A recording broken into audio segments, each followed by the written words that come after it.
ত্রয়োদশ জাতীয় সংসদ নির্বাচনে অংশ নিতে ৩০০টি আসনের মধ্যে ২৩৭টির সম্ভাব্য প্রার্থী তালিকা ঘোষণা করেছে বিএনপি। সম্ভাব্য প্রার্থী তালিকা ঘোষণার পর দেখা গেছে এই তালিকায় নেই বিএনপির স্থায়ী কমিটির সদস্য নজরুল ইসলাম খান, বেগম সেলিমা রহমানের নাম। প্রার্থী তালিকায় নেই সিনিয়র যুগ্ম মহাসচিব রুহুল কবির রিজভী, যুগ্ম মহাসচিব হাবিবুন নবী সোহেল, সদ্য মনোনীত যুগ্ম মহাসচিব হুমায়ুন কবিরের নামও।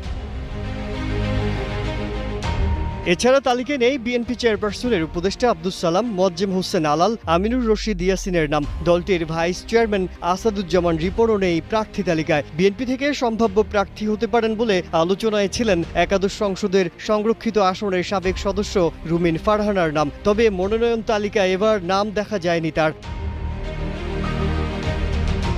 ঢাকা ১০ আসন থেকে বিগত সময়ে নির্বাচনে অংশ নিয়েছিলেন আন্তর্জাতিক বিষয়ক সম্পাদক নাসির উদ্দিন অসীম। এই আসনে একবার প্রার্থী হয়েছিলেন আরেক নেতা রবিউল ইসলাম রবি। তাদের দুজনের নামও নেই ঘোষিত তালিকায়। মাগুরার একটি আসন থেকে এবার দলীয় মনোনয়নের জন্য চেষ্টা চালাচ্ছিলেন আলোচিত নেতা ঢাকা মহানগর দক্ষিণ যুবদলের সদস্য সচিব রবিউল ইসলাম নয়ন। তবে তিনিও বাদ পড়েছেন এই তালিকা থেকে। টানা তৃতীয়বার অর্জন করেছে দেশের সেরা সুপার ব্র্যান্ড স্বীকৃতি বসুন্ধরা টিস্যু।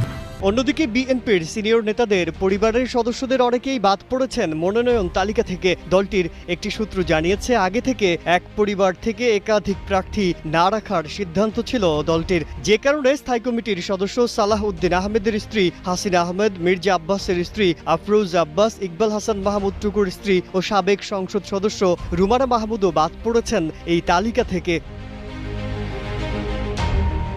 তবে যেসব আসন থেকে বিএনপির সিনিয়র নেতারা নির্বাচন করতেন, তাদের মৃত্যুজনিত কারণে কয়েকটি আসন থেকে তাদের সন্তান বা স্ত্রীদের এবার দলীয় মনোনয়ন দিয়েছে দলটি। এদিকে তালিকা ঘোষণার সময় বিএনপি মহাসচিব মির্জা ফখরুল ইসলাম আলমগীর জানিয়েছেন, এটি দলের প্রাথমিক তালিকা। দল মনে করলে যে কোনো কারণে যে কোনো সংশোধনী আসতে পারে।